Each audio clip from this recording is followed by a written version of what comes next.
السلام علیکم، میرا نام مقبول احمد ہے اور آپ لوگ یوٹیوب چینل دیکھ رہے ہیں۔ مختلف کتابوں میں لکھا ہے کہ جب حضرت شمس تبریزی رحمۃ اللہ اپنے مرشد کے حکم پر جب قونیہ تشریف لے گئے تو وہاں آپ رحمۃ اللہ کے ایک بہت بڑے عالم دین مولانا جلال الدین رومی رحمۃ اللہ سے پہلی مرتبہ ملاقات ہوئی۔ مولانا جلال الدین رومی رحمۃ اللہ اپنے درس میں طالب علموں کو تعلیم دے رہے تھے کہ حضرت شاہ شمس تبریزی رحمۃ اللہ وہاں تشریف لے آئے اور مولانا رومی رحمۃ اللہ کے قریب بیٹھ گئے۔ مولانا رومی کے قریب چند کتابیں پڑھی تھیں۔ اس دور میں کتابیں ہاتھ سے لکھی جاتی تھیں۔ یہ کتابیں مولانا رومی رحمۃ اللہ اور ان کے والد کے ہاتھ کی لکھی ہوئی تھیں۔ حضرت شاہ شمس رحمۃ اللہ کتابوں کو غور سے دیکھ رہے تھے، پھر انہوں نے کتابوں کی طرف اشارہ کرتے ہوئے مولانا رومی رحمۃ اللہ سے پوچھا کہ یہ کیا ہیں اور آپ کیا کر رہے ہیں؟ مولانا رومی رحمۃ اللہ نے حضرت شمس تبریز رحمۃ اللہ کو فقیری لباس میں دیکھا تو جواب دیا کہ بابا کہیں اور جائیے، یہ وہ ہے جو تم نہیں جانتے۔ مولانا رومی رحمۃ اللہ کا جواب سن کر حضرت شمس تبریز رحمۃ اللہ جلال میں آ گئے اور مولانا رومی رحمۃ اللہ کی تمام کتابیں اٹھا کر پاس ایک پانی کے حوض میں ڈال دیں۔ مولانا رومی رحمۃ اللہ کے شاگرد طیش میں آ گئے، جبکہ مولانا رومی رحمۃ اللہ کتابیں پانی میں ڈوبتی دیکھ کر رو پڑے اور دکھ بھرے لہجے میں بولے، اے درویش تم نے یہ کیا کر دیا؟ میری نایاب کتابیں ایک لمحے میں ضائع کر دیں۔ حضرت شاہ شمس رحمۃ اللہ نے جب مولانا رومی کی آنکھوں میں آنسو دیکھے تو فرمایا، اگر تمہیں تمہاری نایاب کتابیں دوبارہ مل جائیں تو؟ مولانا رومی رحمۃ اللہ نے کہا، یہ کیسے ممکن ہے؟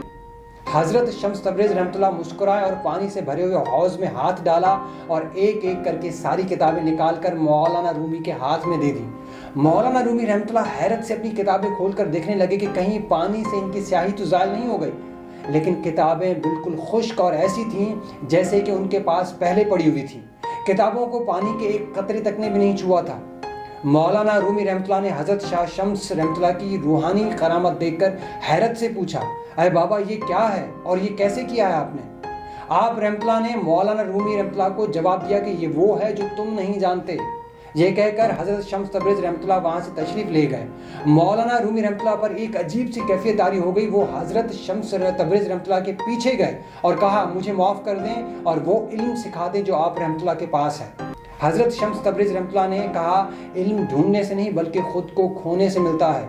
پانی کا ایک قطرہ کچھ نہیں ہوتا، لیکن جب وہ سمندر سے مل جائے تو وہ سمندر کا حصہ کہلاتا ہے۔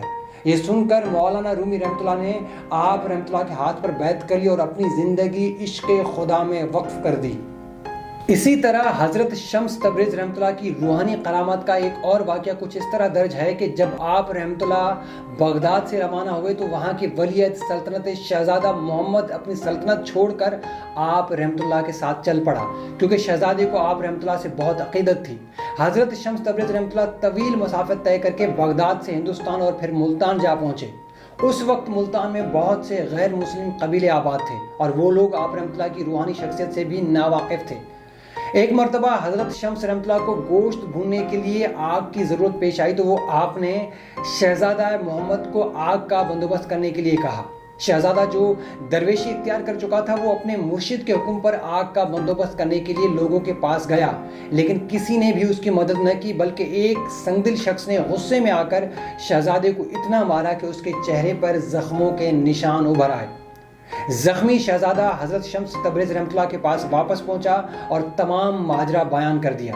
زخمی شہزادے کی حالت دیکھ کر حضرت شمس تبریز رحمۃ اللہ جلال میں آ گئے اور آپ رحمۃ اللہ گوشت کا ٹکڑا پکڑے غصے کی حالت میں اپنی خانقاہ سے نکلے اور دعا مانگتے ہوئے آسمان پر سورج کو مخاطب کرتے ہوئے فرمایا، تو بھی شمس ہے اور میں بھی شمس ہوں، خدا کے حکم سے اس گوشت کے ٹکڑے کو میرے لیے بھون دے۔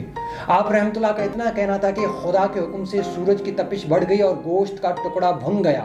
ادھر سورج کی شدید تپش سے لوگ چیخ اٹھے، پورا شہر آگ کی بھٹی بن گیا۔ آپ رحمۃ اللہ کی روحانی کرامت اور جلال دیکھ کر لوگ آپ رحمۃ اللہ کی خدمت میں حاضر ہوئے اور درخواست کی کہ چند نادانوں کے جرم کی سزا پورے شہر کو نہ دیں۔ آپ نے فرمایا، یہ نادان نہیں سفاق ہیں۔ آگ جیسی بے قیمت چیز دینے کے بجائے میرے مرید کے چہرے کو زخموں سے سجا دیا۔ جانتے بھی ہو یہ زخمی کون ہے؟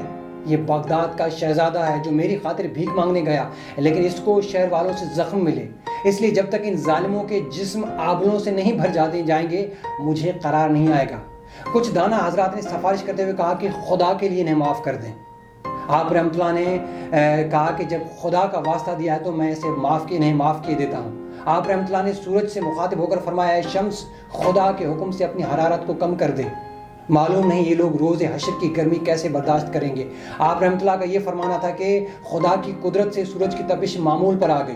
اس واقعے کو بعد بہت سے غیر مسلم قبیلوں نے اسلام قبول کر لیا۔ آج بھی لوگ ملتان کی شدید گرمی کو اسی روحانی واقعے کا نتیجہ سمجھتے ہیں۔ واللہ عالم، باقی اللہ بہتر جانتا ہے۔